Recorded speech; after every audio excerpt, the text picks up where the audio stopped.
Total last class हमने क्या पढ़ा था? चार्जेस के बारे में, है ना। चार्जेस क्या होते हैं, कैसे काम करते हैं, उनके कुछ प्रॉपर्टीज के बारे में बात की, है ना।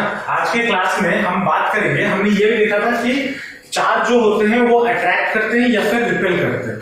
अगर पॉजिटिव चार्जेस होते हैं तो रिपेल करते हैं, अगर नेगेटिव होते हैं तो वो भी रिपेल करते हैं, और अगर पॉजिटिव और नेगेटिव होते हैं तो वो अट्रैक्ट करते हैं, है ना। हमने इसके बारे में बात की थी।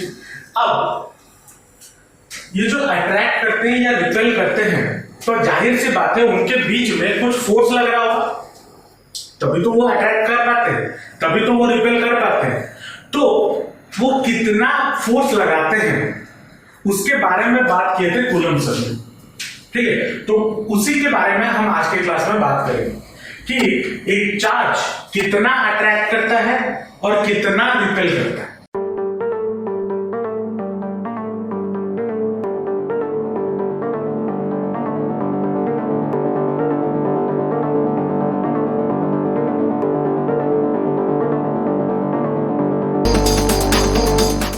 मान लो यहां पे आपके पास दो चार्जेस है, जैसे Q1 और एक दूसरा चार्ज है Q2, ठीक है। दो चार्जेस है Q1 एंड Q2, और उनके सेंटर में से, मतलब ये अगर चार्ज हुआ, इसके सेंटर से इसके सेंटर तक का जो डिस्टेंस है वो है मान लो R, ठीक है। उनके बीच में जो डिस्टेंस है वो मान लो R। तो जाहिर सी बात है Q2 Q1 पे फोर्स लगा रहा होगा, मान लो इस डायरेक्शन में फोर्स लगाया है क्योंकि रिपेल करेंगे, तो मान लो कितना होगा, मान लो F12 क्यों, force on Q2 Q1 due to Q2, तो F12 हो गया। अब ये चार्ज Q1 चार्ज इस चार्ज पे फोर्स लगा रहा होगा, मान लो इस डायरेक्शन में, ठीक है, और वो फोर्स कितना हो जाएगा, F21 हो जाएगा, होगा कि नहीं। अब दिमाग में ये क्वेश्चन आ सकता है कि सर ऐसे ही क्यों फोर्स लगाया, इस डायरेक्शन में भी तो लगा सकता है, इस डायरेक्शन में भी तो लगाया, कोई भी डायरेक्शन में लगा सकता है, तो सीधा फोर्स क्यों लगाया।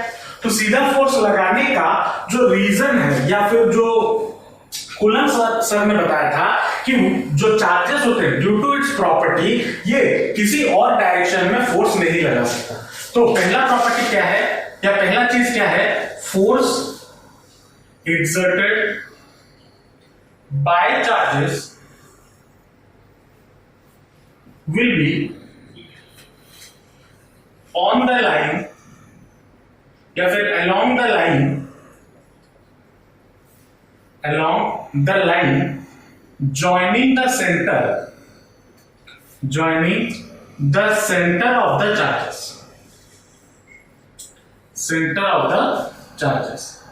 ठीक है। चार्जेस के सेंटर पे सेंटर से जो लाइन ज्वाइन कर रहा होगा उसी के अलोंग हमेशा फोर्स लगेगा, ठीक है।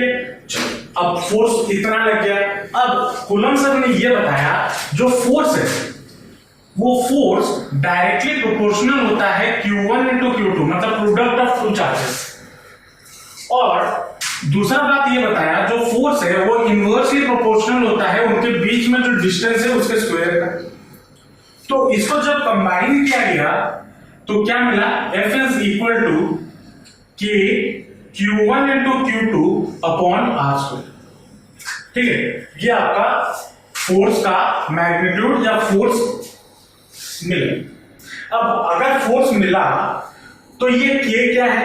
अब अगर इस फॉर्मूले को हम थोड़ा देखें, क्लास 11 में ग्रेविटेशनल वाला फॉर्मूला, F क्या होता था, Fg is equal to G M1 M2 upon R² होता है ना। इसके आसार सिमिलर है क्योंकि दो मासेस होते थे, उनके बीच में डिस्टेंस R होता था, और ये G यूनिवर्सल ग्रेविटेशनल कांस्टेंट होता था। तो इसके साथ उन्होंने एनालॉजी, कूलम्ब सर ने इस फॉर्मूले के साथ एनालॉजी करके इस फॉर्मूले को बनाया।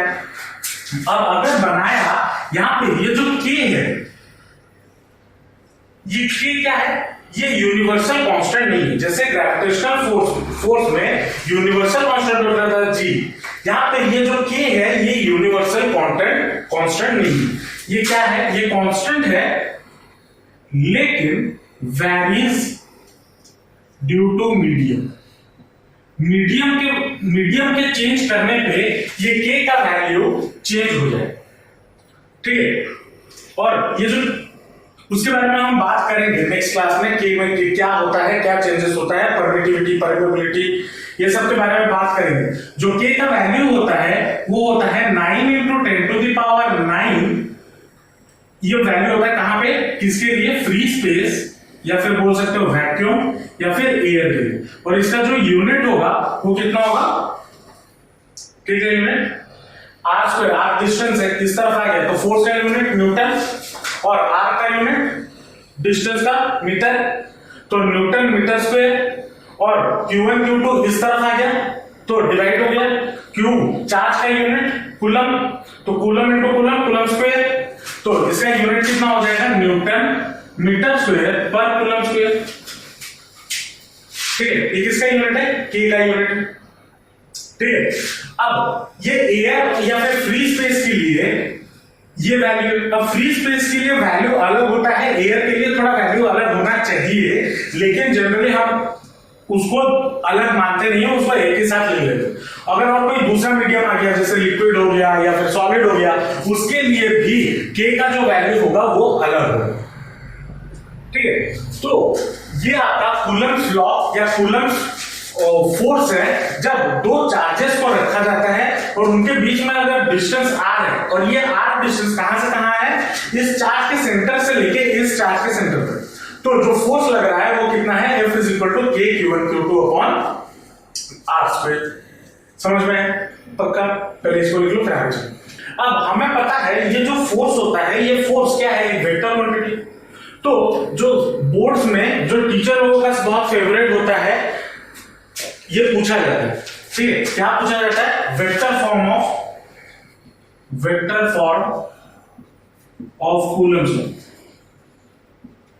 ये आपको एग्जाम में पूछे जाते हैं, या कोई भी कॉम्पिटिशन एग्जाम ले लो, चाहे आप बोर्ड्स ले लो, चाहे आप जेई मेन नीट ले लो, वेक्टर फॉर्म आपको पूछा जाता है। टीचर लोगों का बहुत फेवरेट टॉपिक है और पूछा जाता है क्या होता है। अब हमें पता है जब हम कोई भी अब ये जो डिस्टेंस है ये तो आर हो गया ना, मैंने इसको आर माना। अब ये जो डिस्टेंस हुआ, ये यहां से मैं इसको दो तरीके से मेजर कर सकता हूं, एक तो ऐसे मेजर कर सकता हूं और दूसरा ऐसे भी मेजर कर सकता हूं या नहीं। अब अगर हम डिस्प्लेसमेंट कैलकुलेट करते हैं, जब डिस्प्लेसमेंट कैलकुलेट किया जाता है तो हम कैसे कैलकुलेट करते हैं, फाइनल माइनस इनिशियल। अगर मैं इधर से इधर जा रहा हूं तो ये फाइनल, ये इनिशियल हो गया। मान लो कितना हो जाएगा, R2 माइनस R1 इसके लिए, जब मैं इस डायरेक्शन में जा रहा हूं, और जब मैं इस डायरेक्शन में जाऊंगा तो क्या हो जाएगा, R1 माइनस R2, ये डिस्टेंस हो जाएगा या डिस्प्लेसमेंट हो जाएगा। कैसे हुआ, जब मैं 1 से 2 जा रहा था तो मैं डिस्प्लेसमेंट कैलकुलेट कैसे करते, final point minus initial point. मान लो ले फाइनल पॉइंट R2 है तो इनिशियल पॉइंट R1 है, क्योंकि Q1 चार्ज यहां पे रखा हुआ है। तो मैं जब इस डायरेक्शन में गया तो R2 माइनस R1 होगा डिस्टेंस या सॉरी डिस्प्लेसमेंट, और अगर इस डायरेक्शन में आया तो R1 माइनस R2, क्योंकि ये फाइनल हुआ ये इनिशियल हुआ। लेकिन हालांकि सबका जो मैग्नीट्यूड है वो तो सेम होगा, डिस्टेंस थोड़ी चेंज हो जाएगी, बस डायरेक्शन चेंज होगी, है ना। तो वेक्टर फॉर्म में अगर हम अब वेक्टर फॉर्म में कोई चीज को लिखने के लिए हमें क्या करना होता है, उसके साथ एक यूनिट वेक्टर मल्टीप्लाई करना होता है। पता है ना यूनिट वेक्टर क्या होता है, यूनिट वेक्टर क्या होता है, अगर कोई भी एक वेक्टर है a cap that is equal to a cap divided by a vector का magnitude, sir a vector divided by a vector का मैग्नीट्यूड, ये होता है यूनिट वेक्टर, इसको हम यूनिट वेक्टर बोलते हैं, है ना। तो इधर हमें जो फोर्स का वैल्यू मिला वो कितना मिला, F is equal to K Q1 Q2 upon R square मिला। तो उसके साथ मैं क्या करूंगा, एक यूनिट वेक्टर मल्टीप्लाई कर दूंगा, और यूनिट वेक्टर अगर मल्टीप्लाई कर दिया तो मुझे डिस्टेंस मिल जाएगा, जो वेक्टर फॉर्म मिल जाएगा, डिस्टेंस मिल जाएगा। तो F is equal to क्या हो जाएगा, K Q1 Q2 upon R square into, अब यूनिट वेक्टर क्या होगा, हम किसका डिस्टेंस कैलकुलेट कर रहे हैं, सॉरी किसका डायरेक्शन कैलकुलेट कर रहे हैं, डिस्टेंस का, हम किस डायरेक्शन में जा रहे हैं, तो क्या होगा R1 minus R2 vector, sorry R1 minus R2 ये हो जाएगा, इसका क्या ये मल्टीप्लाई करना होगा यूनिट वेक्टर मतलब। अब unit vector is equal to क्या होता है, that implies F is equal to K into Q1 into Q2 upon R square into क्या हो जाएगा ये डिस्टेंस, या मैं कैसे कैलकुलेट करता हूं, इधर से कैलकुलेट कर रहे हैं ना R1 माइनस R2, हाँ इधर से कैलकुलेट कर रहे हैं, सो दैट विल बी, इसका वैल्यू क्या हो जाएगा, अगर A क्या is equal to A vector by A vector का मैग्नीट्यूड है, तो R1 माइनस R2 का cap will be equal to कितना हो जाएगा, R1 vector minus R2 vector divided by R1 minus R2 vector का मैग्नीट्यूड, ये हो जाएगा। तो that will be equal to, यहां पे अगर पुट करें R1 vector minus R2 vector divided by R1 vector minus R2 vector का मैग्नीट्यूड, ये हो जाएगा। अब इस R को, ये जो R का वैल्यू है, R क्या है, ये टोटल डिस्टेंस है, R1 और R2 भी ये टोटल डिस्टेंस है, तो दोनों सेम है, तो क्या मैं इस R के बदले इधर R1 माइनस R2 लिख सकता हूं, या नहीं लिख सकता हूं। तो अगर मैं इसको फर्दर सॉल्व करूं तो मुझे क्या मिलेगा, F जो मैं किसके लिए निकाल रहा हूं, F12, ये F12 है, 12 के लिए निकाल रहा हूं, इस डायरेक्शन में आ रहा हूं तो F12 के लिए निकाल रहा हूं, तो F12 will be equal to कितना हो जाएगा, K into Q1 into Q2 divided by R1 vector minus R2 vector का whole square into R1 vector minus R2 vector, ये हो जाएगा होल स्क्वायर में होल क्यूब। अब पूछो सर होल क्यूब कैसे आया, इसका मैग्नीट्यूड इसका मैग्नीट्यूड सेम है, तो मल्टीप्लाई होगा तो क्यूब हो जाएगा, क्यूब हो गया, और जो सिर्फ वेक्टर था वो ऊपर मल्टीप्लाई हो गया, ये आपका क्या आ गया, vector form of Coulomb's law, आगे वेक्टर फॉर्म। अब जैसे मैंने F12 के लिए निकाला, F21 के लिए कैसे निकाल सकता हूं, वही सेम चीज, बस यहां पे क्या करना है, R2 माइनस R1 लिख देना है। तो अगर मैं F21 निकालूं, F21 वेक्टर निकालूं, तो that will be equal to कितना, K into Q1 into Q2 upon R2 minus R1 का whole cube into R1 vector, sorry R2 vector minus R1 vector, ये करूं या F21 और F12 आ गए। अब अगर हम यहां पे चेक करें, इसका जो वैल्यू है और इसका जो वैल्यू है, इन दोनों का मैग्नीट्यूड सेम है, मैग्नीट्यूड मतलब जो वैल्यू है उसको वो तो सेम है, बस फर्क किसमें है, डायरेक्शन में, क्योंकि F12 इस डायरेक्शन में है और F21 ऑपोजिट डायरेक्शन में है ना। तो देखो हम यहां पे क्या लिख सकते हैं, F12 का magnitude is always equal to F21 का मैग्नीट्यूड, ये लिख सकते हैं। और अगर सिर्फ वेक्टर फॉर्म में लिखना चाहें तो F12 vector is equal to minus of F21 vector, ये लिख सकते हैं। और ये माइनस साइन क्या रिप्रेजेंट करता है, रिप्रेजेंट्स फोर्सेस या force are opposite in direction, ये बोल सकते हैं। समझ में आया, पक्का लिख लो। ये आपका क्या हो गया, फोर्स ड्यू टू इलेक्ट्रोस्टैटिक या charges F due to E, या इलेक्ट्रिक फील्ड या इलेक्ट्रिक चार्जेस बोल सकते हो, FE बोल सकते हो।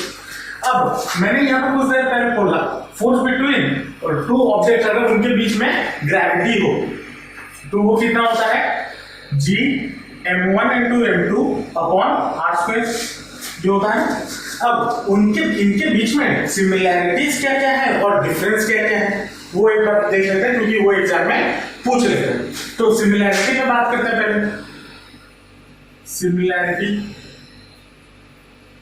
क्या सिमिलैरिटी है? पहला चीज, ये दोनों इनवर्स स्क्वायर लॉ को फॉलो करते हैं। इनवर्स स्क्वायर लॉ मतलब Fe is proportional to 1/r²।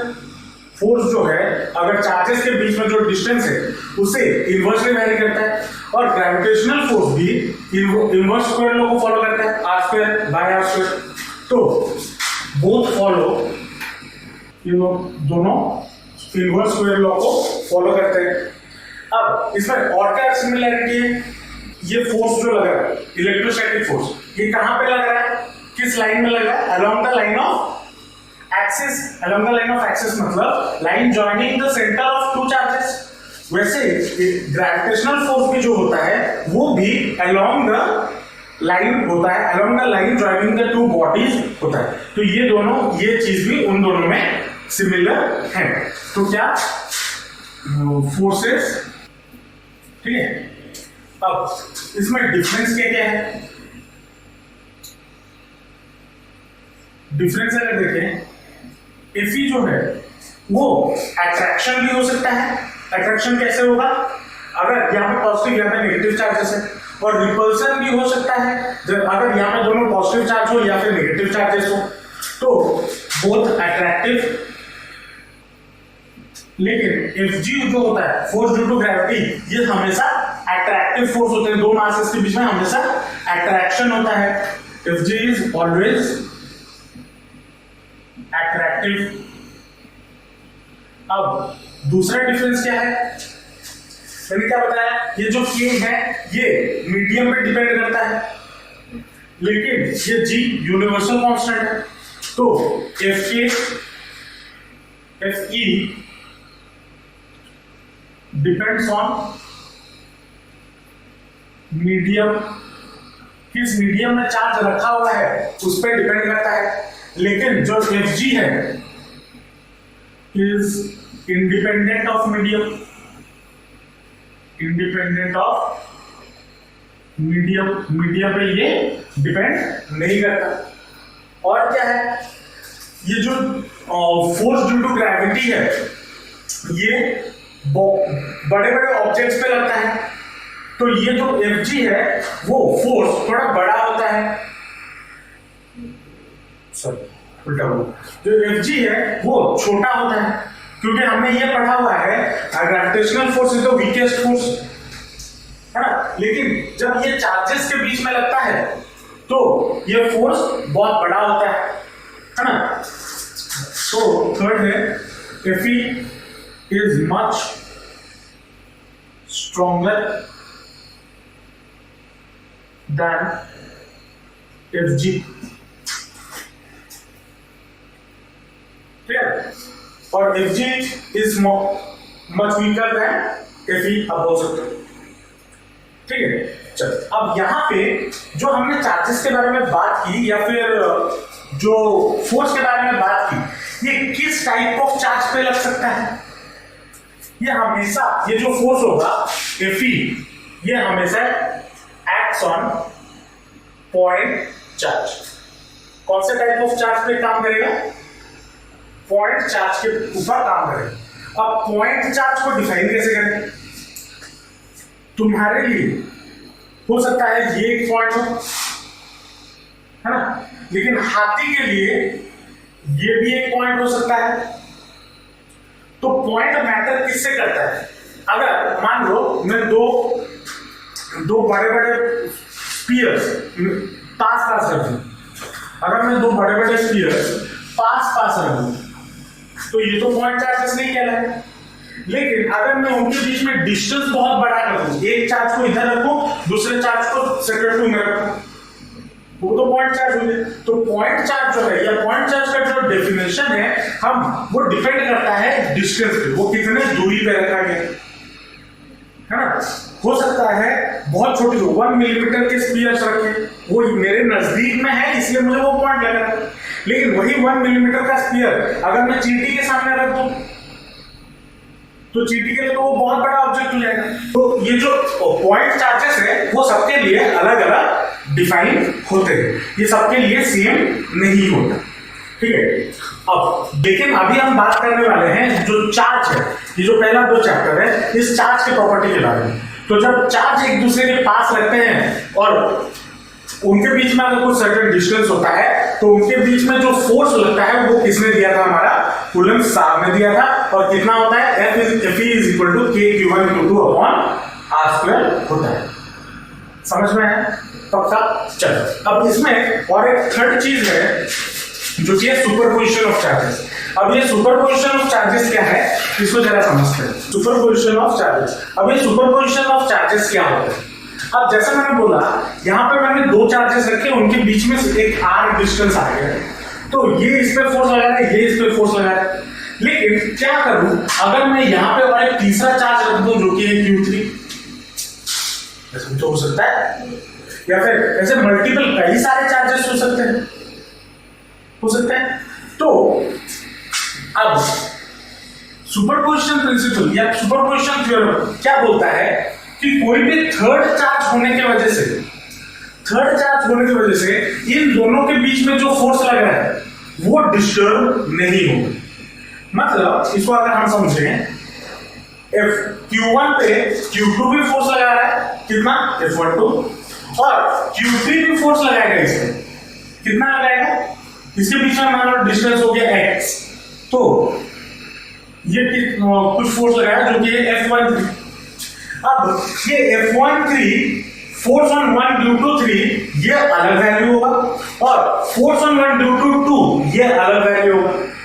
इसके वजह से इनके बीच में जो इंटरेक्शन है उस पर कोई फर्क नहीं पड़ेगा, और इसके वजह से इन दोनों के बीच में जो इंटरेक्शन है उस पर फर्क नहीं पड़ेगा। और ये है आपका सुपरपोजिशन प्रिंसिपल ऑफ चार्जेस। क्या बोलता है, in the presence of any other charge, third charge या फिर कोई भी कितने भी चार्जेस ले, चार्जेस में और अगर मैं लेके आऊं कोई भी चार्ज, कितने भी चार्जेस लेके आऊं तो पहले वाला जो सिस्टम है उस पर कोई असर नहीं पड़ेगा, लेकिन क्या नेट फोर्सेस में फर्क पड़ेगा?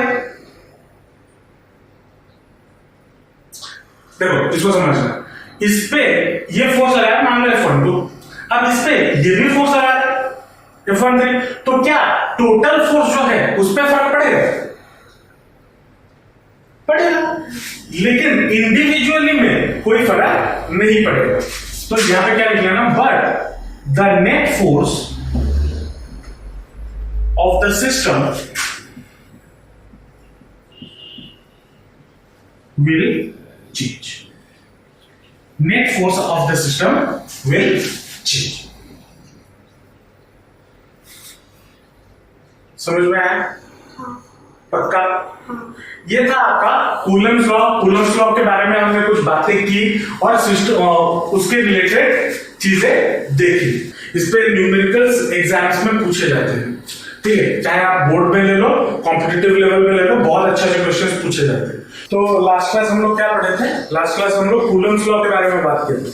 कूलम्ब्स लॉ क्या होता है उसको थोड़ा रिवाइज कर लेते हैं। कूलम्ब्स लॉ क्या बोलता है, अगर हमारे पास कोई भी दो चार्जेस हैं, चाहे वो प्लस प्लस हो या माइनस माइनस हो, मान लो यहाँ पे Q1 चार्ज है, यहाँ पे Q2 चार्ज है, अब इनके बीच में अगर प्लस माइनस है तो कैसा फोर्स लगेगा? Attractive force. अगर प्लस प्लस होगा तो कैसा फोर्स लगेगा? Repulsive force. और अगर माइनस माइनस हुआ तो रिपल्सिव फोर्स लगेगा। तो कूलम्ब साहब ने ये बोला था इन दोनों के बीच में जो फोर्स लगेगा that is equal to F is equal to K into Q1 Q2 upon R square, ये उन्होंने बोला था। वेयर K क्या आपका होता है, मैंने इसके बारे में लास्ट क्लास में बताया नहीं था। K क्या होता है अभी बता देते हैं। K is equal to 1/4 pi epsilon naught. K का वैल्यू होता है 9 into 10 to the power 9 metre square per coulomb, ठीक है, ये उसका ऐसा यूनिट होता है। तो K क्या है? 9 into 10 to the power 9 newton metre square per coulomb. यहाँ पे ये जो एप्सिलॉन नॉट है इसको हम पढ़ते हैं एप्सिलॉन। एप्सिलॉन, ये एप्सिलॉन का मतलब क्या होता है? एप्सिलॉन का मतलब होता है परमिटिविटी। एप्सिलॉन का मतलब क्या होता है? Permittivity of a medium. अब यहाँ पे हम जनरली जब एग्जाम्स में या हमें क्वेश्चन मिलता है तो हम यहाँ पे एप्सिलॉन नॉट लिख लेते हैं, लेकिन ये एक्चुअली में एप्सिलॉन नॉट नहीं होता। यहाँ पे जो k का वैल्यू होता है वो होता है 1/4 पाई एप्सिलॉन, सिर्फ एप्सिलॉन। एप्सिलॉन क्या होता है? ये होता है परमिटिविटी ऑफ ए मीडियम। मैंने लास्ट क्लास में बताया था कि जो फोर्स लग रहा है, ये चार्जेस हमने कहां पे रखे थे? ये हमने वैक्यूम पे रखे थे, ठीक है। अगर वैक्यूम के बदले में अगर दो चार्जेस को तेल के अंदर रख दूं, पानी के अंदर रख दूं, एयर में रख दूं, ऑक्सीजन के सिलेंडर में रख दूं, एलपीजी गैस के सिलेंडर में रख दूं, कहीं पे भी चार्ज रख सकता हूं ना। मान लो कोई लोहे के टुकड़े पे रख दूं, वुड के ऊपर रख दूं, तो उस पे वो जहां पे मौजूद है उसका एनवायरनमेंट पे जो फोर्स है, इलेक्ट्रोस्टैटिक फोर्स, कूलम्ब फोर्स, वो डिपेंड करता है। और वही चीज हमारा, उसको हम रिप्रेजेंट करते हैं एप्सिलॉन से, ठीक है। एप्सिलॉन क्या है? Permittivity of a medium. Permittivity का मतलब क्या होता है कि उस मीडियम से वो कितना फोर्स अपने में से पास करने दे रहा है, ठीक है। कोई भी बॉडी का परमिटिविटी का मतलब होता है कि वो अपने बॉडी में से, ये फोर्स है, उनके बीच में फोर्स लग रहा हो ना। अगर मान लो मैंने इसको लकड़े के ऊपर रख दिया, मतलब वुड के ऊपर रख दिया, तो वुड के ऊपर रख दिया अगर, तो वुड के थ्रू कितना फोर्सेस लग सकता है उसको हम डिफाइन करते हैं परमिटिविटी से, ठीक है। अब यहां पे जो आप लोग बोल रहे थे एप्सिलॉन नॉट, एप्सिलॉन नॉट क्या होता है? एप्सिलॉन नॉट होता है permittivity of free space, permittivity of free space. Free space मतलब अगर वैक्यूम में रखा हो, ठीक है। और अगर सिर्फ अगर कोई मीडियम में रखा हो, जैसे वैक्यूम भी एक मीडियम है, लेकिन वैक्यूम का वैल्यू अलग है, और वैक्यूम को हम रिप्रेजेंट करते हैं एप्सिलॉन नॉट से। वैक्यूम के अलावा अगर वो और किसी मीडियम पे रखा जाए, किसी और मीडियम पे रखा जाए, उसको हम रिप्रेजेंट करेंगे एप्सिलॉन से, या फिर एप्सिलॉन सबस्क्रिप्ट में एम फॉर मीडियम, एम से रिप्रेजेंट करेंगे। तो परमिटिविटी ऑफ ए मीडियम हम रिप्रेजेंट कैसे करेंगे? एप्सिलॉन या फिर एप्सिलॉन एम से। एप्सिलॉन नॉट क्या होता है? Permittivity of A free space. अब यहाँ पे और एक छोटा सा चीज आता है जिसके रिलेटेड आपके क्वेश्चंस बनते हैं, जो कि ये एप्सिलॉन आर। एप्सिलॉन आर क्या होता है? Relative permittivity, relative permittivity. अब इसका कहां जरूरत पड़ेगा? देखो, अब यहां पे अगर समझ लो, अगर मैं बताऊं ऐसे, अगर एक चार्ज पानी के अंदर है और एक चार्ज हवा में है, तब भी तो उनके बीच में फोर्स लगेगा। तो उनके बीच में जो फोर्स लगेगा ना, उधर हम एप्सिलॉन आर का यूज करेंगे जब रिलेटिव परमिटिविटी, ठीक है। तो एप्सिलॉन आर क्या होता है? Relative permittivity. और relative permittivity epsilon R is equal to, ये फॉर्मूला बहुत इंपॉर्टेंट है, इसको ध्यान में रखना। Epsilon R is equal to epsilon M by epsilon naught, मतलब permittivity of the medium divided by permittivity of the free space. अब यहां पे बोलोगे, जैसे फॉर एग्जांपल मुझे निकालना है कि चार्ज को मैंने रखा कहां पे, मान लो वुड पे रखा, ठीक है, वुड पे रखा या फिर पेट्रोल में रखा, तो मैं क्या कैसे निकाल सकता हूं? आइदर मैं डायरेक्ट एप्सिलॉन एम का वैल्यू डाल दूं, या फिर हम रिलेटिव परमिटिविटी का भी वैल्यू डाल सकते हैं, क्योंकि जो परमिटिविटी ऑफ द मीडियम है वो किसके रेस्पेक्ट में है? वैक्यूम के रेस्पेक्ट में, ठीक है। ये फॉर्मूला इंपॉर्टेंट है, इसके बेसिस पे क्वेश्चंस बनते हैं, ठीक है, इसके बेसिस पे क्वेश्चंस बनते हैं, तो इसको इंपॉर्टेंट है, इसको लिख लेना। इंपॉर्टेंट या इंपॉर्टेंट नहीं, सर्टेन वैल्यूज अगर आप देखो, एप्सिलॉन नॉट ऑफ एयर या फिर एप्सिलॉन नॉट जो है, एयर बोल रहा हूं, एप्सिलॉन नॉट जो है उसका वैल्यू कितना है? उसका value 8.85 into 10 to the power -12 coulomb square पर न्यूटन मीटर स्क्वायर। यह है relative permittivity of a metal of a metal आपका होता है इंफिनिटी, और रिलेटिव परमिटिविटी ऑफ जो फ्री स्पेस होता है वो आपका होता है 1। ये तो हमने एक देखा क्या, epsilon R is equal to epsilon M upon epsilon naught, मतलब relative permittivity is equal to relative permittivity in the medium divided by relative permittivity in the free space। अब इसका और एक फॉर्मूला भी है जो कि है that is equal to force in vacuum divided by force in medium, या फिर आप इसको एक साथ लिख सकते हो, ये force in vacuum divided by force in medium, ये भी आप लिख सकते हो। इसको भी ये जो फॉर्मूला है इसके रिलेटेड भी क्वेश्चंस एमसीक्यूज में बनते हैं, जो मल्टीपल चॉइस क्वेश्चन बनता है ना, वहां पे ये इस फॉर्मूले के रिलेटेड क्वेश्चन बनते हैं। ठीक है, चलो समझ में आया एप्सिलॉन की कहानी। कूलम्स लॉ समझ में आया, कूलम्स लॉ क्या बोलता है, क्या बोलना चाहता है। कूलम्स लॉ ये बोलना चाहता है कि अगर दो चार्जेस हैं तो उनके बीच में अट्रैक्शन भी हो रहा होगा और उनके बीच में रिपल्शन भी हो रहा होगा, तो जो अट्रैक्शन हो रहा होगा और जो रिपल्शन हो रहा होगा वो कितना अट्रैक्शन या कितना रिपल्शन हो रहा होगा उसके बारे में कूलम्स लॉ का फॉर्मूला बात करें। ठीक है, समझ में आया पक्का। अब चलो इसके ऊपर कुछ क्वेश्चंस या न्यूमेरिकल्स करते हैं जो पहले एक सालों में बोर्ड्स में आ चुके हैं या फिर आ सकते हैं। बोल सकता हूं, मैं तो कभी बोलता नहीं कि हाँ ये क्वेश्चन आएंगे, लेकिन आने के चांसेस हैं क्योंकि Coulomb's law plays an very important role, इसके बेसिस पे क्वेश्चंस बनते हैं। ठीक है, पहला क्वेश्चन लिख लो, उसके बाद उसके सोल्यूशन पे चलेंगे। चलो आते हैं पहले क्वेश्चन पे।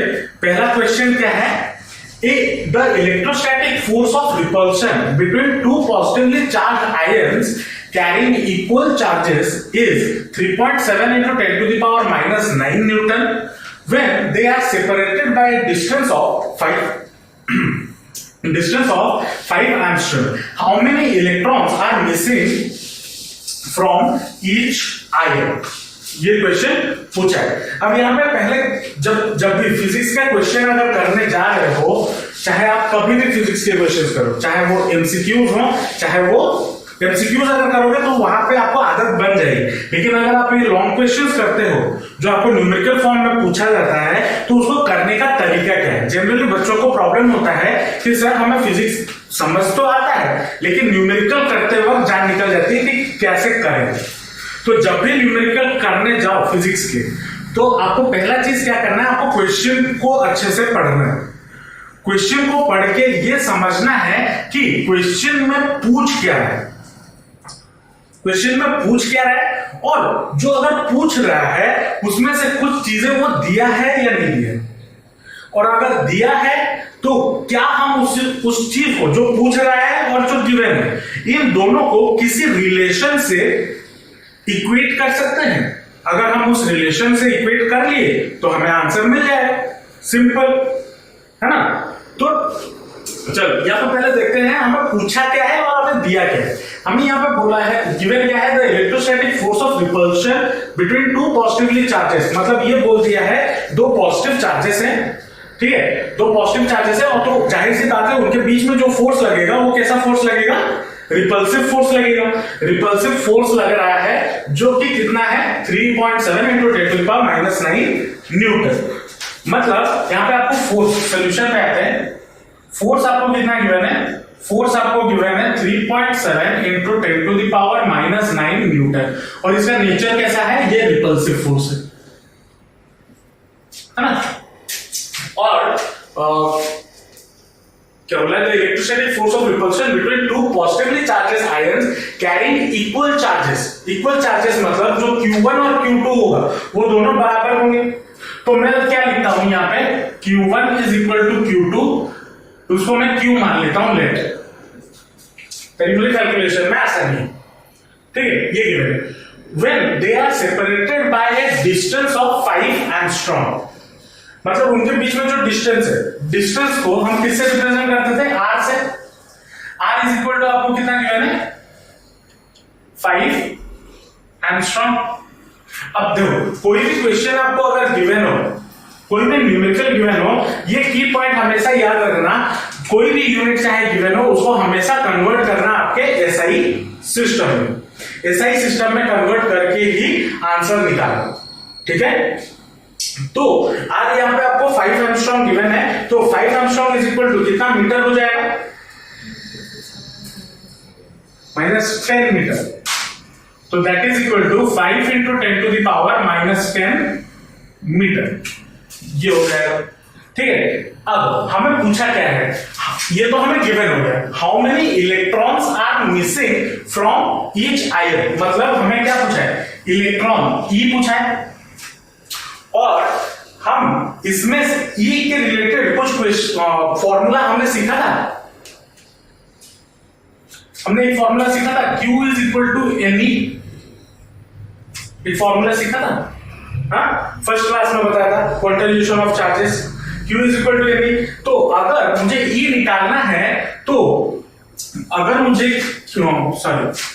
How many electrons are missing, मतलब N निकालना है, सॉरी N हमें निकालना है, नंबर ऑफ इलेक्ट्रॉन्स N होता था और E इलेक्ट्रॉन्स होते थे, Q चार्जेस होते थे, N निकालना है, तो N will be equal to कितना हो जाएगा, N will be equal to Q upon E, ये हो जाएगा। चलो अब मुझे N निकालने के लिए Q चाहिए, E चाहिए, E का वैल्यू मुझे पता है लेकिन Q मुझे पता नहीं है, तो Q मैं कहां से निकाल सकता हूं, फोर्स के फॉर्मूले से, कूलम्ब्स लॉ का फॉर्मूला, फोर्स का फॉर्मूला क्या था, F is equal to 1/4 pi epsilon naught या फिर K into Q1 into Q2 upon r², तो यहां से मुझे Q मिल जाएगा, तो अगर यहां से मुझे Q मिल जाएगा, मैं वो Q का वैल्यू यहां पे डाल दूंगा, डालने के बाद मैं सॉल्व करूंगा तो मुझे नंबर ऑफ इलेक्ट्रॉन्स जो मिसिंग है वो मिल जाएंगे। समझ में आया क्या करना है, अभी बस वैल्यूज डालना है, तो क्या हो जाएगा 3.7 × 10⁻⁻9 is equal to 1/4 pi epsilon naught, इसका वैल्यू कितना बोला था, 9 ×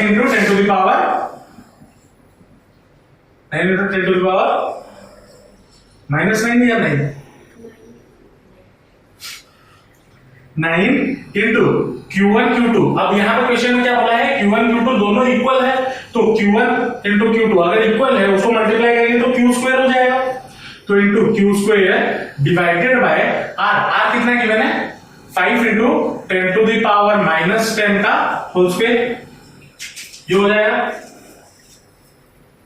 होगा, तो Q² will be equal to कितना हो जाएगा, Q² will be equal to 3.7 × 10⁻⁻9 into 5 × 10⁻⁻10 into 5 × 10⁻⁻10, मैंने इसको दो बार लिख लिया, डिवाइडेड बाय कितना हो जाएगा 9 × 10⁻9, जो हो जाएगा, चलो अब 9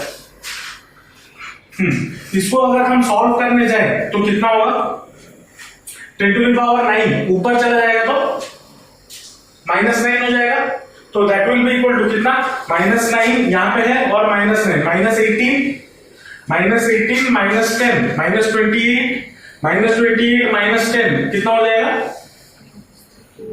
-38, तो कितना हो जाएगा 10⁻−38, ये आ जाएगा 10⁻−38, और इसको अगर हम सॉल्व करेंगे 3.755 डिवाइडेड बाय 9, तो ये कितना आ जाएगा, 5 × 5 25 25 into 3.7 10.277, मतलब 10.28 into 10⁻−38, ये आ गया।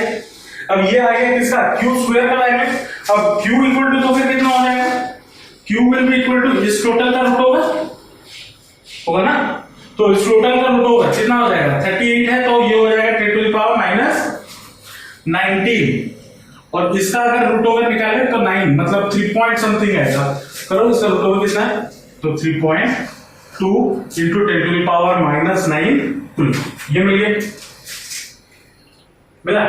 अब Q का वैल्यू मिल गया मुझे, अब Q का वैल्यू मैं कहां पुट कर दूंगा, यहां पे, तो n इज इक्वल टू कितना हो जाएगा, n will be equal to 3.2 into 10⁻−19 divided by E का वैल्यू कितना होता है, लास्ट क्लास बताया था 1.6 into 10 to the power 1.6 into 10 to the power minus 19, हाँ माइनस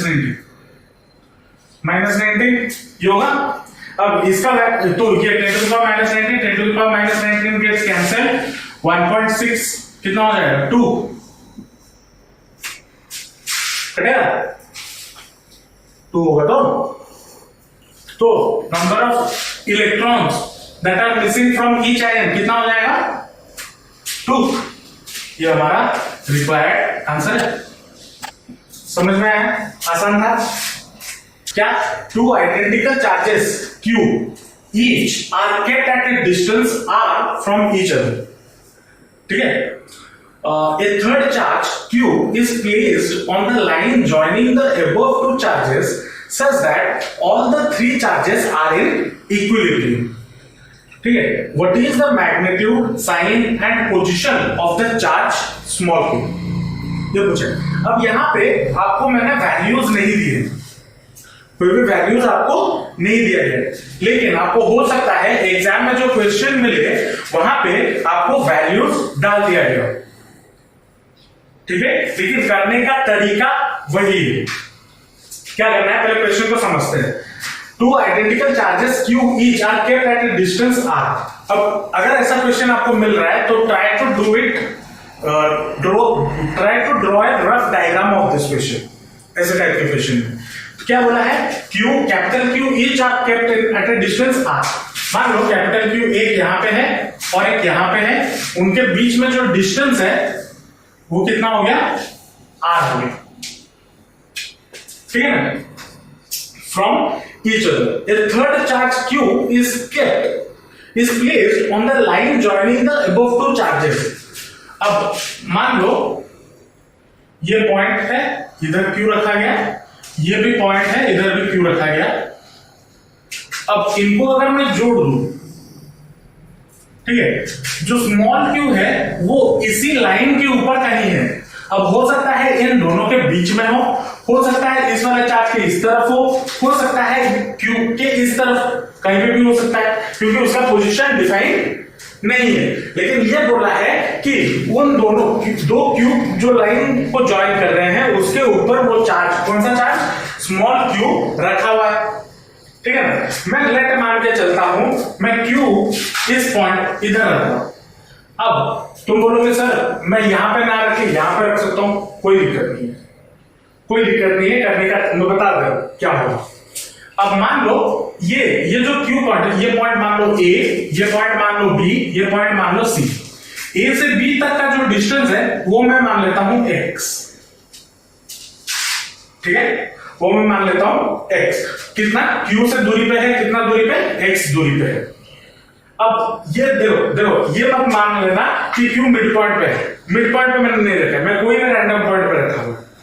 अब अगर तुम बोलते कि सर मैं इस तरफ रखता तो रखो, अगर मैं इस तरफ भी रखता स्मॉल q को तो इधर से डिस्टेंस x मेजर कर लेना, या फिर अगर इस तरफ रख रहे हो तो इधर से डिस्टेंस x मेजर कर लेना, कोई दिक्कत नहीं है, ठीक है। अब उसके बाद क्या बोला है, such that all the three charges are in equilibrium। all the three charges, ये तीनों चार्जेस इक्विलिब्रियम में कब होंगे, जब इक्विलिब्रियम का कंडीशन क्या होगा। अब देखो मान लो मुझे सुप्रिया इस तरफ से तुम आप खींच रही हो और आप इस तरफ से मुझे खींच रहे हो, मैं इक्विलिब्रियम में खड़ा कब रहूंगा, जब आप दोनों जो मुझे दोनों डायरेक्शन में फोर्स लगा रहे होगे वो इक्वल हो, तभी मैं इक्विलिब्रियम में खड़ा रह पाऊंगा। अगर सुप्रिया का फोर्स ज्यादा हो गया तो मैं इस तरफ झुकूंगा, अगर आपका फोर्स ज्यादा हो जाएगा तो मैं इस तरफ झुकूंगा, राइट। तो अगर ये इक्विलिब्रियम में कब आएगा, जब ये इस पे जो फोर्स लगा है और ये इस पे जो फोर्स लगा है अगर इक्वल हो और ऑपोजिट डायरेक्शन में हो, तब हम क्या बोल सकते हैं, ये सिस्टम इक्विलिब्रियम में है। तो यहां पे एक स्टेटमेंट लिख लेना, the charge Q will be in equilibrium if both capital Q charges apply equal and opposite forces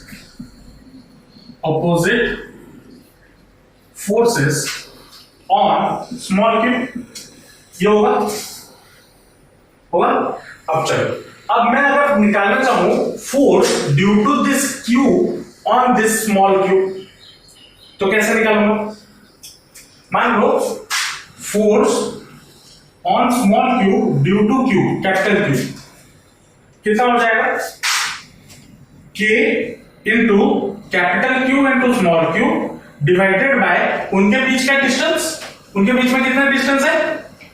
x distance है, x का स्क्वायर। अब इस q के वजह से इसके ऊपर फोर्स निकालना चाहता हूं, तो force on small q due to capital Q on the other side, ये दूसरे वाला के लिए, ठीक है। तो that will be equal to कितना? k into q into small q, capital Q into small q divided by उनके बीच में डिस्टेंस कितना है? अगर ये टोटल r है, ये x है, तो इनके बीच में डिस्टेंस कितना हो जाएगा? r minus x। तो r माइनस x का होल स्क्वायर जो हो जाएगा। अब फॉर इक्विलिब्रियम हमने क्या बोला? फॉर इक्विलिब्रियम ये दोनों एक दूसरे से इक्वल होने चाहिए, है ना। फॉर इक्विलिब्रियम ये दोनों इक्वल होने चाहिए और ऑपोजिट होने चाहिए। देयरफॉर मैं क्या लिख सकता हूं? k into capital Q into small q upon x square is equal to k into capital Q into small q upon r minus x का होल स्क्वायर। ये लिख सकता हूं।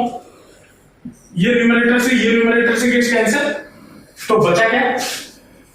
x square is equal to r minus x का whole square, ये बचा। या फिर मैं क्या लिख सकता हूं? x is equal to r minus x, ये लिख सकता हूं। तो x will be equal to कितना हो जाएगा? r by 2 हो जाएगा।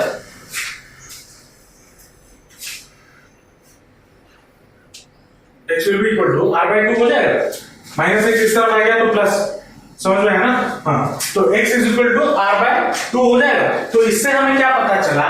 मैंने यहां पे जो q b पॉइंट पे जो q रखा हुआ है वो एक्चुअली में कहां होना चाहिए? वो एक्चुअली में इन दोनों के मिड पॉइंट पे होना चाहिए, क्योंकि r by 2 निकल गया। देयरफॉर पहला चीज यहां पे पूछा क्या है? Magnitude, sign and position. Position हमें मिल गया। पोजीशन क्या होगा? Position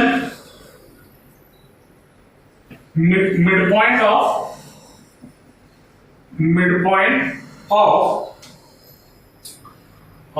AC, mid point of AC ये होगा। देखो अब ये इक्विलिब्रियम में या बीच में कब रहेगा? मैंने क्या बोला? इक्विलिब्रियम में होने के लिए इक्वल एंड ऑपोजिट फोर्सेस लगने चाहिए। ऑपोजिट फोर्सेस कब लगेंगे?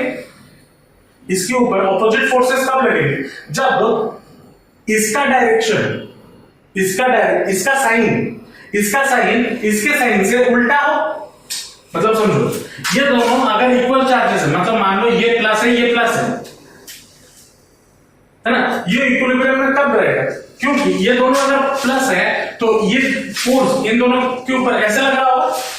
अब इसके वजह से इसके ऊपर जो फोर्स लगेगा, अगर ये पॉजिटिव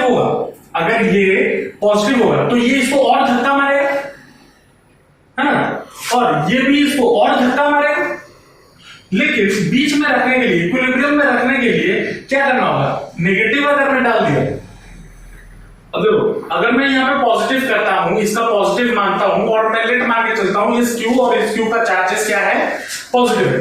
अगर मैं इधर पॉजिटिव चार्ज रखता हूं, मतलब स्मॉल q का चार्ज मैं अगर पॉजिटिव मानता हूं, तो क्या होने के चांसेस है?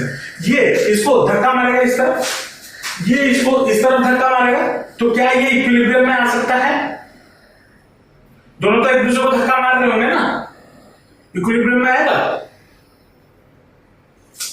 देखो ये इस तरफ से मुझे लगातार खींच रही है, आप इस तरफ से मुझे लगातार, मैं क्या कभी इक्विलिब्रियम में आ पाऊंगा? खड़ा हो पाऊंगा? मैं इक्विलिब्रियम में कब आऊंगा?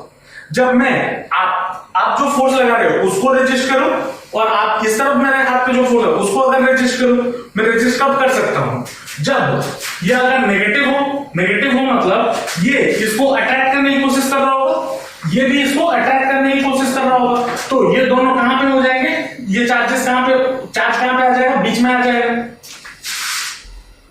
ना, क्योंकि इक्विलिब्रियम के लिए कंडीशन क्या है, इक्वल एंड ऑपोजिट फोर्सेस होना चाहिए। तो हम यहां पे क्या लिखेंगे, the sign of small q will be opposite to the sign of capital Q, ये होना चाहिए। समझ में आया, मतलब यहां पे साइन भी निकल गया। अब यहां पे मुझे क्या पूछा है, मैग्नीट्यूड भी पूछा है, मैग्नीट्यूड ऑफ Q। तो मैग्नीट्यूड हम कैसे निकाल सकते हैं,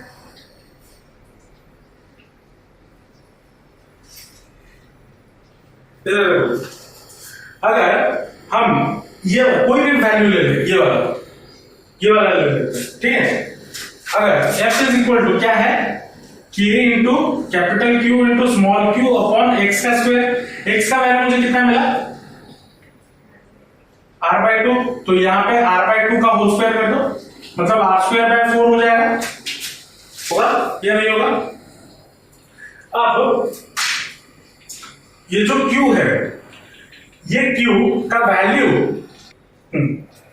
capital Q into small q upon r²/4 होगा। अब इनके बीच में जो रिपल्सन फोर्स लग रहा होगा, अब मान लो इसको भूल जाओ, ये चार्ज एग्जिस्ट करता है, इनके बीच में जो रिपल्सन फोर्स लग रहा होगा वो कितना होगा,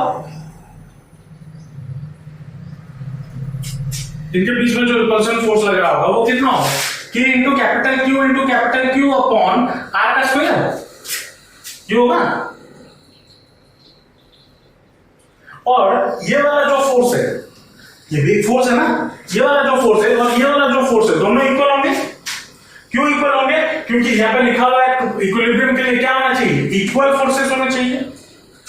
तो देयरफॉर मैं क्या लिख सकता हूं कि capital Q into small q upon r²/4 is equal to k into capital Q divided by r², ये होना चाहिए। अब यहां से kq और यहां से kq गेट्स कैंसिल, यहां से r² गेट्स कैंसिल, तो स्मॉल q इक्वल टू कितना हो जाएगा, सॉरी हाँ, तो 4 small q is equal to कितना हो जाएगा, कैपिटल Q के बराबर इधर से, तो small q is equal to कितना हो जाएगा, q अपॉन 4, होगा या नहीं होगा। तो मैग्नीट्यूड हमारा कितना निकल गया, third point, magnitude of small q कितना मिल गया, कैपिटल Q अपॉन 4, ये मिल गया। और यही तीनों चीजें हमें पूछा था, समझ में आया कैसे करना है। r²/4, यहाँ पे इन दोनों के बीच में डिस्टेंस कितना होगा, x का स्क्वायर होना चाहिए, x का वैल्यू कितना निकला हुआ है, r/2 का होल स्क्वायर कितना होगा, r²/4, मैंने डायरेक्ट लिखा हुआ है, समझ में आया, पक्का। नेक्स्ट क्वेश्चन क्या बोला है, a charge capital Q is to be divided on two objects, ठीक है। मान लो आपके पास कोई भी दो ऑब्जेक्ट है, सॉल्यूशन पे आते हैं, कोई भी दो ऑब्जेक्ट है A और एक दूसरा ऑब्जेक्ट है B, ठीक है, और आपके पास टोटल नंबर ऑफ चार्ज कितना है, कैपिटल Q, और इस कैपिटल Q को आपको A में भी देना है और B में भी देना है, डिवाइड करके। कैसे डिवाइड कर रहे हो वो हमें पूछा है, ठीक है। What should be the values of the charges on two objects? इन दोनों पे कितना चार्ज होना चाहिए so that the force between the two objects can be maximum, ठीक है।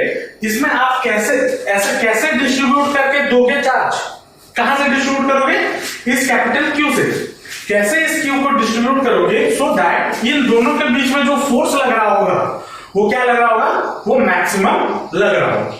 ये क्वेश्चन पूछा है, समझ में आया, पक्का। चलो मैं क्या करता हूं, इसको लेट मान लेता हूं, इसको मैंने स्मॉल q चार्ज दे दिया ए ऑब्जेक्ट को, तो बी ऑब्जेक्ट को कितना देना पड़ेगा, capital Q minus small Q. मान लो आपके पास 10 चॉकलेट है, आपने सुप्रिया को 4 चॉकलेट दे दी, आपके पास बचा कितना? 6। तो अगर आपने इसको कैपिटल क्यू चार्जेस में से स्मॉल क्यू चार्जेस दे दिया तो बचा कितना? Capital Q minus Q. अब इनके बीच में फोर्सेस कैसे लगेगा? F is equal to K into small Q into capital Q minus small Q divided by इनके बीच में डिस्टेंस। डिस्टेंस मान लो कितना? आज पे ये है लेट इनके बीच में जो डिस्टेंस है इसके सेंटर से इसके सेंटर, मान लो वो कितना है? R। ठीक है, ये होना चाहिए। अब देखो यहां पे एक बहुत इंपॉर्टेंट चीज जो मैंने लेक्चर में बताया नहीं है, ठीक है? जब भी ऐसा क्वेश्चन आए तो अगर आपको पूछे फोर्स मैक्सिमम हो तो फॉर मैक्सिमम फोर्स या फिर for F to be maximum आपको क्या करना है?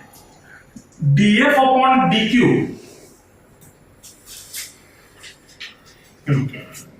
dF upon dQ should be equal to 0। Maximum force के लिए ये कंडीशन होता है। ये क्या है? Condition for maximum force. ठीक है, तो यहां पे वही चीज पुट करेंगे, तो dF upon dQ is equal to 0। अब फोर्स का वैल्यू क्या है? ये निकला हुआ है, तो d by D Q of K into Q into capital Q minus small Q divided bye R square, ये होगा शुड बी इक्वल टू क्या? 0। अब डिफरेंशिएशन मुझे पता है, डिफरेंशिएशन आप लोग भूल चुके होंगे या फिर 11th में आपने उतने डिटेल में नहीं पढ़ा हो। तो डिफरेंशिएशन करने के लिए हमें फिजिक्स में मैंने लास्ट क्लास 11th क्लास में भी थोड़ा बहुत डिफरेंशिएशन बताया था, लेकिन अभी फिर से बता दे रहा हूं क्या किया जाए। जब भी डिफरेंशिएशन होता है जो कांस्टेंट टर्म्स होते हैं वो बाहर आ जाते हैं। अब मुझे पता कैसे चलेगा कौन सा कांस्टेंट है? यहां पे देखो नीचे क्यू है, क्यू वाले टर्म, क्यू क्या होगा यहाँ पे? चार्ज वाले सारे term D by D Q के इस तरफ रहेंगे और बाकी सारे टर्म इस तरफ आ जाएंगे। तो क्या क्या बाकी सारे टर्म है? के है और आर स्क्वायर है बाय आर स्क्वायर, तो के बाय आर स्क्वायर बाहर आ जाएगा, D by D Q of into D by D Q of Q into Q minus Q equal to 0। ठीक है, अब ये वाला पार्ट अगर मैं ये इसके साथ ये होल के साथ के बाय आर स्क्वायर मल्टीप्लाई में है, अगर मैं इसको इक्वल टू के उस तरफ ले लूं क्या हो जाएगा? 0 इंटू इतना 0, तो ये वाला पार्ट हट जाएगा। अच्छा, तो मैं दूसरे स्टेप में तो क्या हो जाएगा? Therefore D by D Q of Q into capital Q minus small Q equal to 0। ये होगा या नहीं होगा? समझ में आया? अब इसको अगर हम सॉल्व करते हैं तो ये कितना हो जाएगा? D by D Q of Q into capital Q into Q minus Q square is equal to 0। ये होगा या नहीं होगा? अब यहां पे इसके साथ कैपिटल क्यू मल्टीप्लाइड है, लेकिन मुझे डिफरेंशिएट किसके रेस्पेक्ट में करना है? स्मॉल क्यू के रेस्पेक्ट में, तो that will be equal to d by D Q of capital Q into small q, मतलब d by D Q of capital Q into small q minus d by D Q of q square equal to 0। ये होना चाहिए। Differentiation में ऐसा rule है, ये rule है, अगर एडिशन या सब्ट्रैक्शन हो तो हम मल्टीप्लाई करेंगे। मैथ्स में जो मैथ्स में हो, मैथ्स में हम पढ़ेंगे, बहुत आगे है 5th नंबर चैप्टर, जो आपका तो मैथ्स नहीं है, लेकिन अभी क्या करें इसको समझ लो। ठीक है, अब इसको डिफरेंशिएट करेंगे तो यहाँ पे ये जो क्यू वाला टर्म है ना, ये कांस्टेंट है, क्योंकि हम किसके रेस्पेक्ट में कर रहे हैं? स्मॉल क्यू के रेस्पेक्ट में। कैपिटल क्यू कांस्टेंट है, तो कैपिटल इसका डिफरेंशिएशन क्या हो जाएगा? कैपिटल क्यू बाहर आ जाएगा, D by D Q of Q, मतलब क्या हो जाएगा? D Q upon D Q which is equal to क्या होगा? 1 डिफरेंशिएशन ऑफ क्यू, या फिर अगर आपको ऐसा मिले D by D x of any X, differentiation of any X is equal to क्या होता है? 1 होता है। ठीक है, तो डी क्यू इंटू 1 या फिर q minus d by D Q of q square का डिफरेंशिएशन। अगर आपको ये याद हो d by D x of x square, इसका फॉर्मूला क्या होता है, या x to the power n, कोई भी अगर पावर हो x to the power n, तो that is equal to n x to the power n minus one, ये फॉर्मूला होता है डिफरेंशिएशन। तो यहां पे पावर कितना है 2, तो ये क्या बन जाएगा 2x to the power 2 minus 1 1, मतलब पावर 1 लिखो ना लिखो बराबर है, और यहाँ पे x के बदले क्या हो जाएगा क्यूब, होगा या नहीं होगा, इज इक्वल टू क्या हो गया 0। तो 2q इक्वल टू कितना बन गया कैपिटल Q, तो स्मॉल q इक्वल टू कितना हो जाएगा कैपिटल Q बाय 2। तो मतलब मुझे इन दोनों के बीच में फोर्स मैक्सिमम कब कर सकते हैं, जब मैं इन दोनों को same amount of charges distribute कर दूं, जो यहां से मुझे मिल रहा है क्यू जोड़ के। क्या क्यू अगर मैं इसको भी दिया था तो इसमें क्या कितने चार्जेस होने चाहिए, कैपिटल क्यू के आधे चार्जेस। तो अगर इसमें कैपिटल क्यू के आधे चार्जेस रहे तो इसमें कितना रहेंगे, और आधे चार्जेस रहेगा ना। तो मैक्सिमम फोर्स के लिए क्या होना चाहिए, जितने भी आपके पास चार्जेस होंगे उसको आप दो इक्वल पार्ट में डिवाइड कर दो, तो आपके बीच में उनके बीच में मैक्सिमम फोर्स लगेगा। समझ में आया। अब आते हैं नेक्स्ट क्वेश्चन। ये जो क्वेश्चन है ये आपका एनसीईआरटी का क्वेश्चन है, क्लासिक क्वेश्चन है, और इसके बेसिस पे क्वेश्चंस बनते हैं बहुत अलग अलग तरीके के प्रकार के, घुमा फिरा के इसी टाइप के क्वेश्चन बनते हैं। करना क्या है उसको समझ लें तो हर टाइप के क्वेश्चन आप कर पाओ। ठीक है, क्वेश्चन को पढ़ते हैं। क्या बोला है, consider 3 charges Q1, Q2, Q3 each equal to Q at vertices of an equilateral triangle of side L। मतलब अगर मेरे पास एक कोई इक्विलेटरल ट्रायंगल है A B C, ठीक है, सबका साइड L है, डायग्राम को इग्नोर करना, ये ई नहीं है ये एल है, डायग्राम को इग्नोर करना, अगर बना नहीं होगा उतना अच्छा नहीं बना सकता। उसके बाद क्या बोला है, व्हाट इज द फोर्स, अब हर कॉर्नर पे हर वर्टिसेस पे कुछ चार्जेस रखे हुए Q1 Q2 Q3, और इन सबका वैल्यू क्या है Q के बराबर, मतलब सबका वैल्यूज क्या है सेम है। ठीक है, what is the force on charge capital Q placed at the centroid of the triangle। अब centroid क्या होता है, हाँ, इससे अगर मैं एक परपेंडिकुलर इसके ऊपर ड्रॉप करता हूं, इधर से अगर एक परपेंडिकुलर ड्रॉप करता हूं, इधर से अगर एक परपेंडिकुलर ड्रॉप करता हूं, तीनों परपेंडिकुलर जहां पे मीट होंगे उसको हम सेंट्रॉइड बोलेंगे। मान लो ये इस पॉइंट पे आपका कैपिटल Q रखा हुआ है, ठीक है, इस पॉइंट को नाम दे देते हैं डी। ठीक है, डी पॉइंट पे मान लो ये कैपिटल Q रखा हुआ है। पूछा है what is the force on charge Q, इस कैपिटल Q पे कितना फोर्स लगेगा। अब हमने लास्ट क्लास सुपरपोजिशन प्रिंसिपल मैंने आपको बताया था। सुपरपोजिशन प्रिंसिपल क्या होता है, अगर आपके पास दो चार्जेस हैं उनके बीच में कुछ सर्टेन फोर्स लग रहा होगा, अगर मैं कोई एक थर्ड चार्ज इस पे इंट्रोड्यूस करता हूं Q3, मान लो ये Q1 है, ये Q2 है, ये अगर Q3 है, तो इनके बीच में जो फोर्स लग रहा होगा उस फोर्स को ये चार्ज की वजह से जो फोर्स होगा वो डिस्टर्ब नहीं करेगा। ये सुपरपोजिशन प्रिंसिपल हमें ये बताता है ना। चलो उसी प्रिंसिपल को यूज करते हुए हम ये क्वेश्चन को सॉल्व करेंगे। तो सॉल्व करने से पहले ये देखते हैं इस Q1 की वजह से इस पे फोर्स कितना करेगा। अब यहां पे देखो ये जो चार्जेस गिवन है, तुम बोल सकते हो सर चार्ज का साइन तो गिवन नहीं है, यहां पे गिवन नहीं है, लेकिन क्वेश्चन ये मान के चलता है, हमेशा ये मान के चलता है दोनों इक्वल चार्जेस होते हैं, मतलब कैपिटल Q का sign of capital Q and small q are same. मतलब अगर कैपिटल Q का चार्ज पॉजिटिव है तो स्मॉल q का चार्ज भी पॉजिटिव है, और अगर कैपिटल Q का चार्ज नेगेटिव है तो स्मॉल q का चार्ज भी नेगेटिव ही है, मतलब दोनों का चार्ज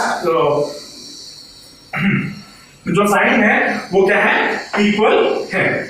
ठीक है, अब इस Q1 की वजह से इसके ऊपर फोर्स, अब बिकॉज वो दोनों इक्वल हैं तो फोर्स कहां पे लगेगा, इस डायरेक्शन में लगेगा, तो उसको धक्का मारेगा ना, रिपेल करेगा। मान लो F1 फोर्स लगा, कितना फोर्स लगा, F1 फोर्स लगा। अब Q2 की वजह से इसमें फोर्स लगा होगा, किस डायरेक्शन में लगेगा,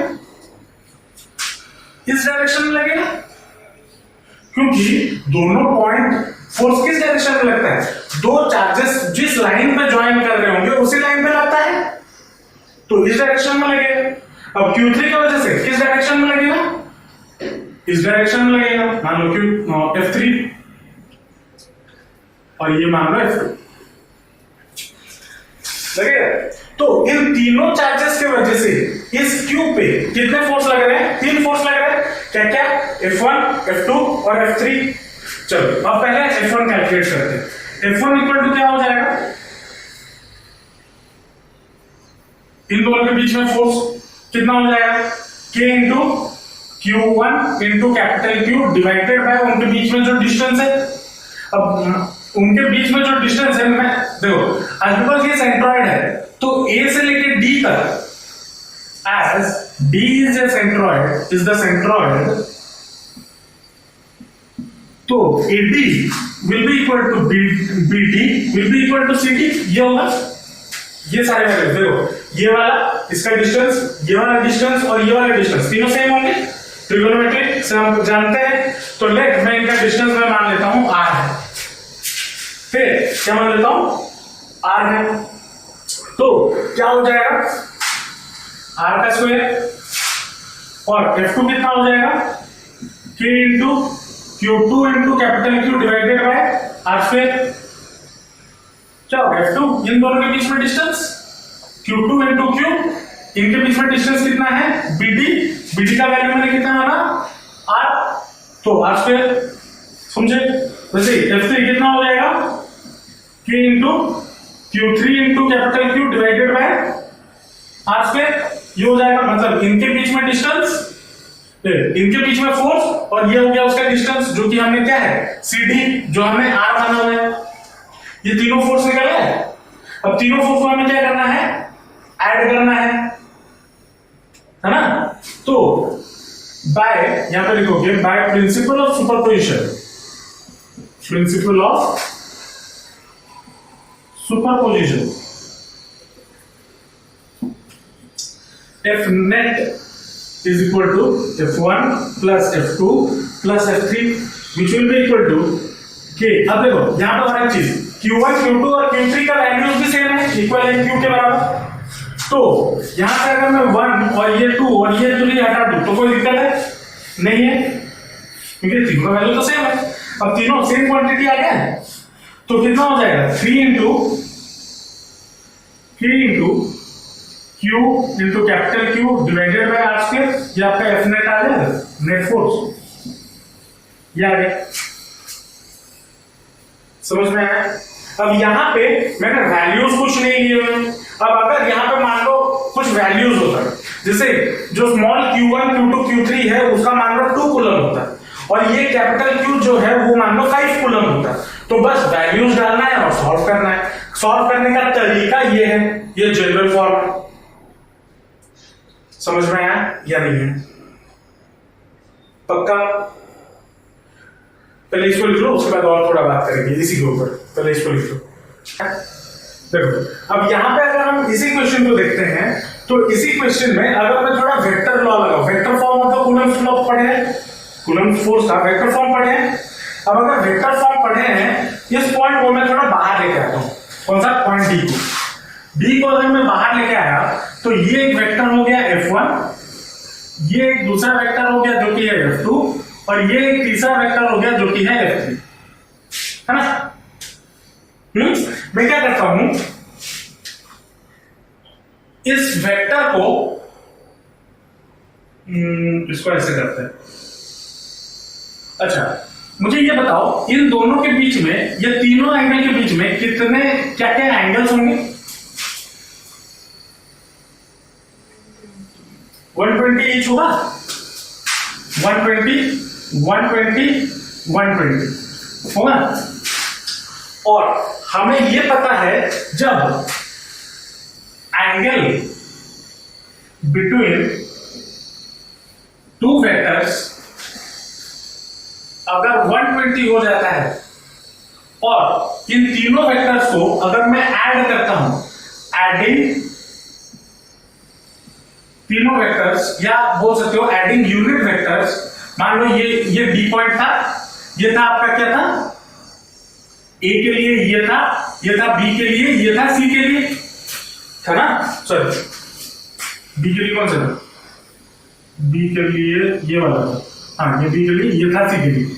अब इसको अगर मैं जोड़ूं, मतलब यूनिट वेक्टर को अगर मैं जोड़ूं तो मुझे क्या मिलेगा, मतलब एडी का यूनिट वेक्टर प्लस बीडी का यूनिट वेक्टर प्लस सीडी का यूनिट वेक्टर होगा।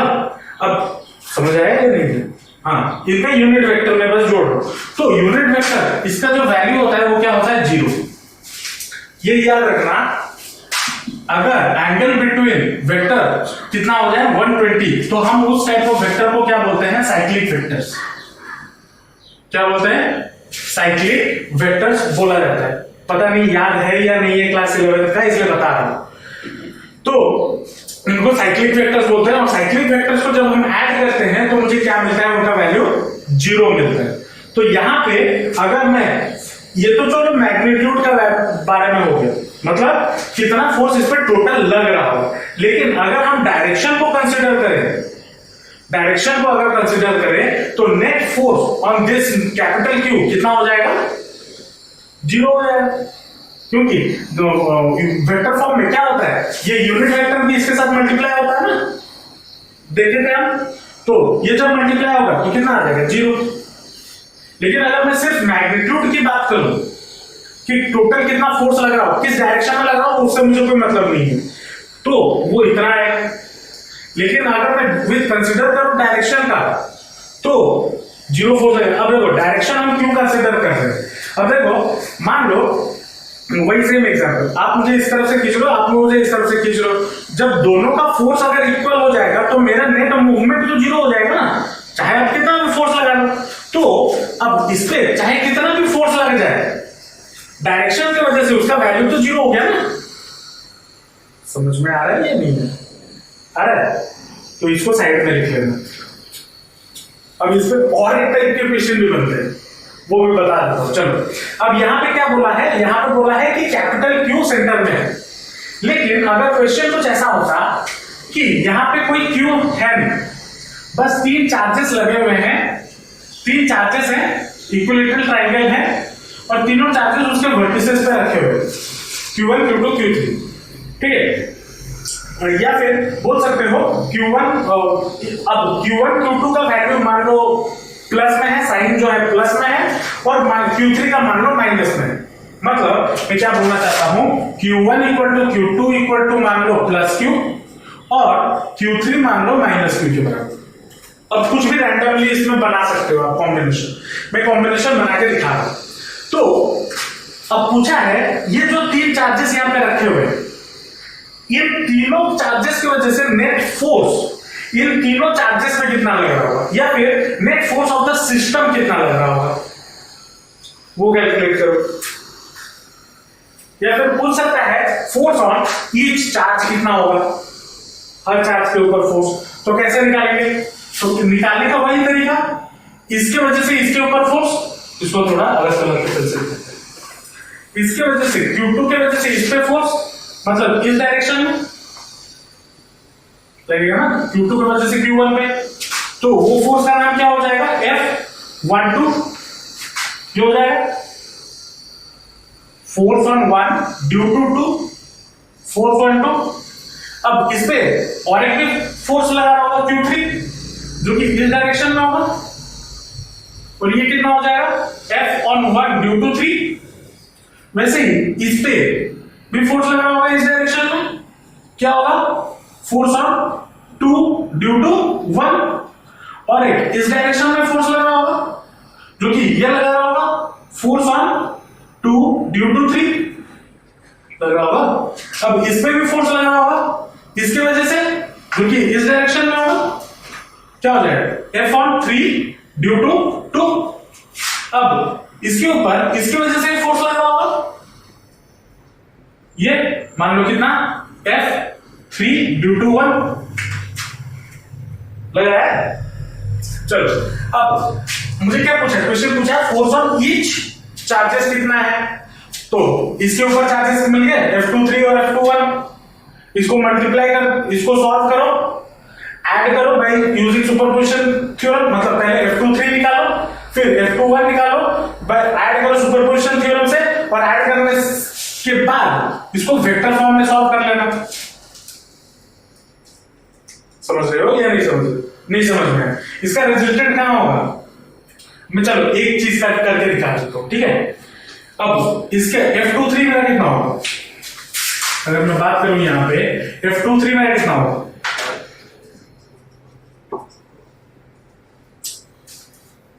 फोर्स ऑन 2 ड्यू टू 3, तो K into Q2 into Q3 divided by, उनके बीच में डिस्टेंस कितना है L का स्क्वायर, F21 कितना हो जाएगा, force on Q2 due to,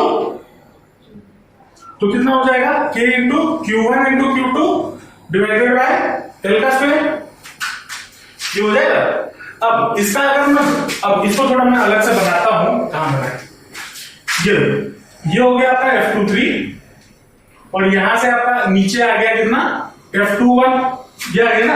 अब इसको रिजॉल्व हम कैसे करते थे, सॉल्व कैसे, इसका रिजल्टेंट कहां क्या होगा, इधर से एक पैरेलल लाइन ड्रॉ करते थे, इधर से एक पैरेलल लाइन ड्रॉ करते थे, ये जो डायगोनल होता था ये उसका रिजल्टेंट होता था FR, रिजल्टेंट होता था, और FR इज इक्वल टू क्या होता था, रूट ओवर ऑफ इसका स्क्वायर प्लस इसका स्क्वायर प्लस 2 इंटू ये इंटू कॉस थीटा। याद आ रहा है कुछ, FR इक्वल टू क्या हो जाएगा, रूट ओवर ऑफ F21 का होल स्क्वायर प्लस F23 का whole square plus 2 into F21 into F23 cos theta. अब ये थीटा क्या है, एंगल बिटवीन इनके बीच, ये वाला थीटा है अगर मान लो,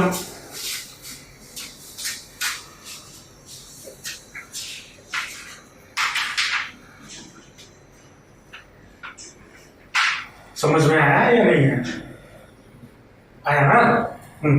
या फिर अगर निकालना चाहते हो कि कितना एंगल है थीटा, अगर ये वाला चीज इधर अप्लाई करें तो ये वाला एंगल कितना है, अगर ये टोटल ट्रायंगल इक्विलैटरल ट्रायंगल है तो ये वाला एंगल कितना होगा 60 डिग्री, तो ये वाला एंगल कितना हो जाएगा 120 डिग्री, तो इनके बीच में एंगल कितना हो जाएगा, इसके बीच में इसका जो रिजल्टेंट होगा कितना हो जाएगा, अरे वही 120 डिग्री होगा, नहीं समझ रहे, देखो कहा, अगर ये एक वेक्टर है, ये एक वेक्टर है, इनके बीच में ये एक वेक्टर हुआ और एक ये वेक्टर हुआ, ठीक है, थीटा क्या होता था, एंगल बिटवीन टू वेक्टर्स, ये वाला एंगल है ना। अब ये वाला एंगल कितना हो जाएगा, मैंने यहां पे गलत बोला, ये वाला एंगल कितना हो जाएगा, इसके अगर 60 है तो ये वाला कितना हो जाएगा 60, तो यहां पे क्या डल जाएगा 60, हाँ 60, मैं 120 बोल रहा था, हाँ सॉरी 120 60 डलेगा, लेकिन 120 कब डल सकता है, वो भी हो सकता है तब अगर ये पॉजिटिव हो और ये नेगेटिव हो, अगर नेगेटिव हो जाए तो ये फोर्स किस तरफ चला जाएगा, इस तरफ चला जाएगा। अब इनके बीच में एंगल कितना हो गया 120, तो इस टाइप के क्वेश्चन करोड़ों बन सकते हैं, अब उतना मैं सॉल्व करवा तो नहीं सकता, इसलिए मैं जो जनरल टाइप है वो आपको समझा दिया, समझ में आया, पक्का क्या करना है, बस वेक्टर का ये चीज भी याद रखो निकालने के लिए। ये क्वेश्चन भी एनसीईआरटी में है, एग्जाम्पल 2 जो मैंने अभी सेकंड टाइम जो बोल रहा था, जो मैंने समझाया वो भी एनसीईआरटी का ही क्वेश्चन, ठीक है, कुछ समझ आया या नहीं है, आया, चलो एक काम करना, घर जाना, एनसीईआरटी के क्वेश्चंस हम बता रहा हूँ, रुको सबर करो। ठीक, बता रहा हूँ। हाँ, एनसीईआरटी के क्वेश्चंस लगा रहे हैं, ठीक है। मैं कैसे लगाऊंगा मैं बता रहा हूँ, ठीक है। चलो मिलते हैं नेक्स्ट क्लास।